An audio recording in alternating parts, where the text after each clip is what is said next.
Assalamualaikum warahmatullahi wabarakatuh.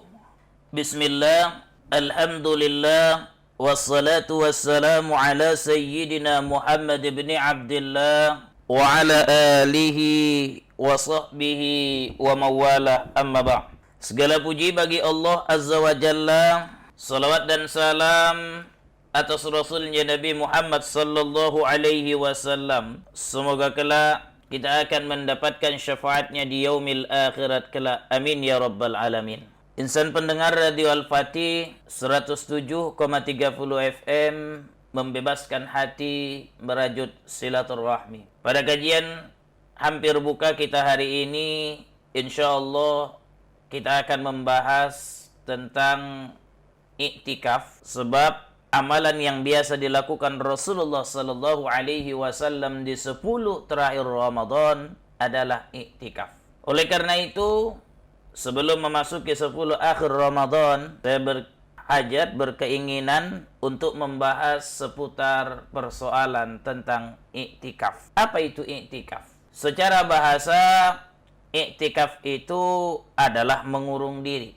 Sedangkan menurut istilah ilmu fikih, iktikaf sering diartikan dengan al-lubsu fil masjidi min syahsin makhsusin biniyyatin. Iktikaf itu, kata ulama fikih, adalah berdiam diri di masjid dari seorang yang tertentu disertai niat. Berdiam diri di masjid, al-lubsu fil masjid min syahsin makhsusin, dari seorang yang tertentu, biniyatin, dengan niat. Jadi dia harus berada di dalam masjid. Kemudian apa dalil yang menunjukkan bahwa iktikaf itu adalah ibadah? Yang pertama adalah firman Allah Subhanahu wa taala, "Wa'idna ila Ibrahim wa Ismail an tahhira baitiya lit-ta'ifina wal-'akifina war-ruk'is sujud."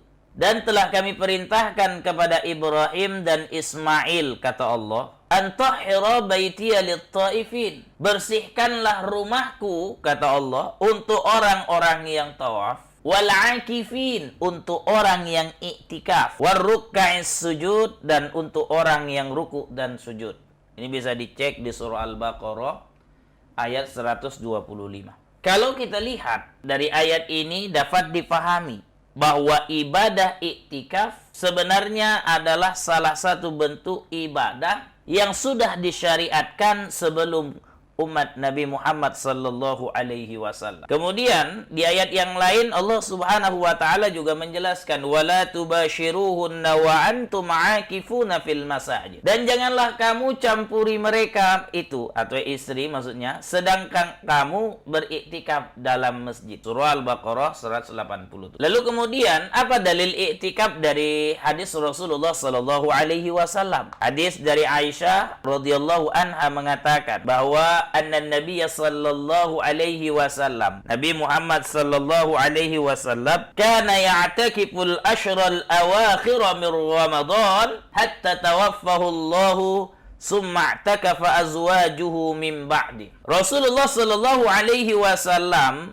senantiasa beriktikaf di 10 terakhir Ramadan hingga beliau wafat. Summa i'takafa azwajuhu min ba'di. Lalu kemudian para istri beliau, istri Rasulullah sallallahu alaihi wasallam, beriktikaf sepeninggalnya. Rawahu Bukhari wa Muslim. Hadis riwayat Imam Bukhari dan Imam Muslim. Hadis dari Ibnu Umar radhiyallahu anhuma, kana Rasulullah sallallahu alaihi wasallam ya'takiful ashral awakhir min Ramadan. Rasulullah sallallahu alaihi wasallam senantiasa beriktikaf di 10 hari terakhir bulan Ramadan. Rawahu Bukhari wa Muslim. Hadis riwayat Bukhari dan Muslim. Sabda Rasulullah sallallahu alaihi wasallam dalam hadis yang lain juga, man kana i'takafa ma'i falya'takifil ashral awakhir. Siapa yang ingin beriktikaf denganku, maka lakukanlah di 10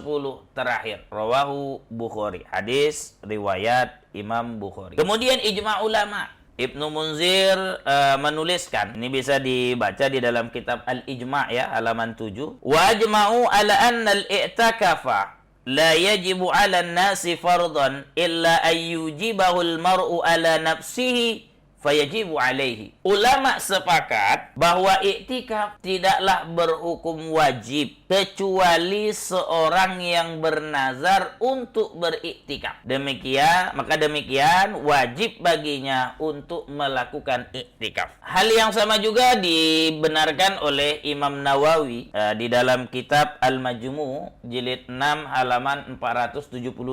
Imam Nawawi menuliskan fal iktikafu sunnatun bil ijma'i wala yajibu illa bin nazari bil ijma'. Hukum iktikaf itu, kata Imam Nawawi, sunnah berdasarkan ijma' dan ulama sepakat bahwa iktikaf tidak berhukum wajib kecuali kalau seseorang bernazar untuk melakukannya. Jadi ada dalilnya firman Allah, kemudian ada hadis Rasulullah, kemudian ijma' ulama. Dari ijma' ulama ini kita paham bahwa hukum iktikaf itu bisa jadi sunnah bin bisa jadi wajib. Nah, hukum iktikaf sunnah ini hukum dasarnya. Hukum iktikaf berubah jadi wajib itu karena dia ada nazar. Kesunahan iktikaf ini memang dikhususkan di 10 terakhir dari bulan suci Ramadan. Nah, karena ada Imam Az-Zuhri ya, Imam Az-Zuhri yang sebagaimana terdapat di dalam kitab Al-Mabsut jilid 3 halaman 115.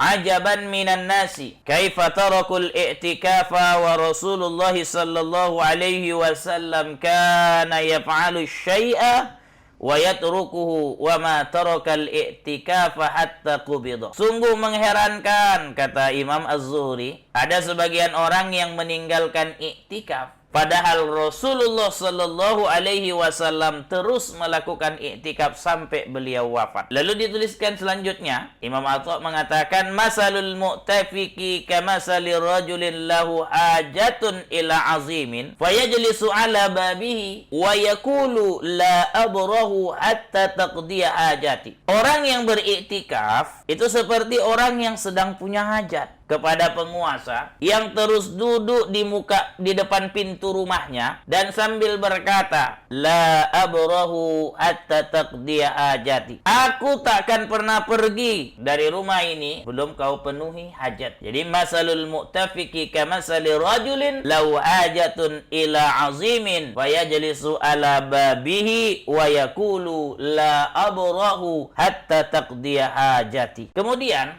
iktikaf menjadi wajib itu karena nazar.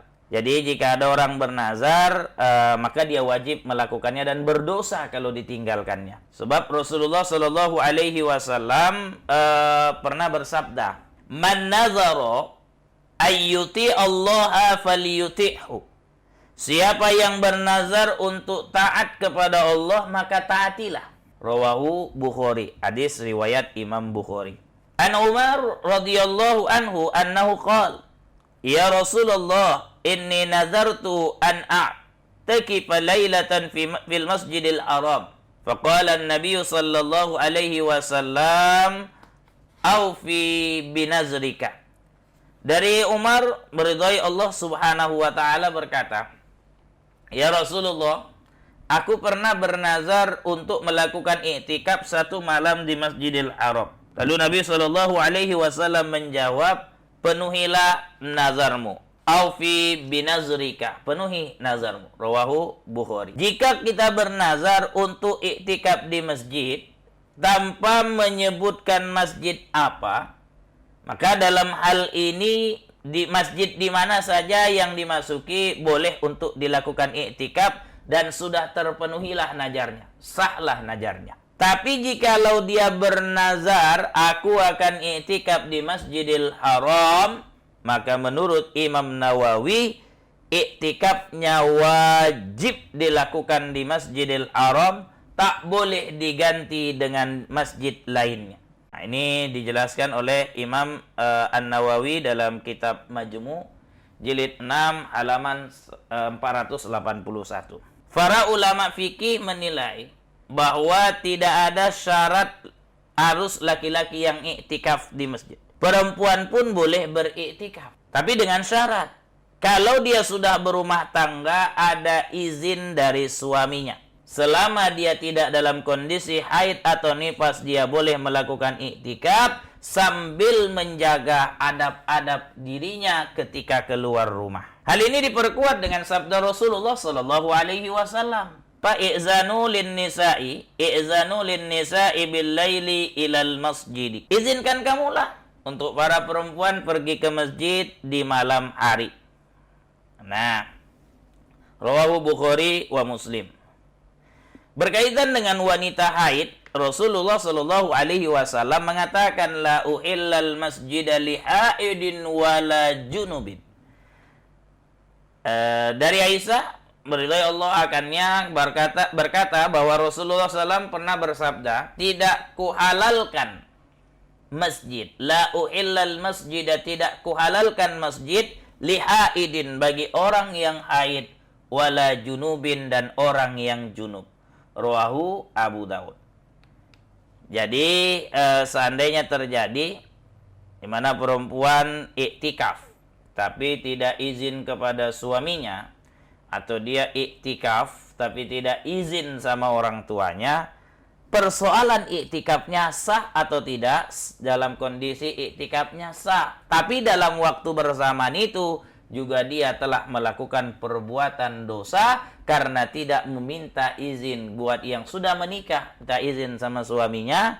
Buat yang masih belum menikah, dia tidak minta izin kepada orang tuanya. Inilah yang menyebabkannya dia berdosa. Iktikafnya sah, tapi di samping itu dia telah melakukan perbuatan dosa. Ini bisa dicek di dalam kitab Al-Majmu' karangan Imam Nawawi ya, di jilid 6 halaman 476. Terima kasih atas segala perhatian. Mohon maaf atas segala kekurangan dan kekhilafan. Wabillahi taufiq wal hidayah, waridha wal inayah. Assalamualaikum warahmatullahi wabarakatuh.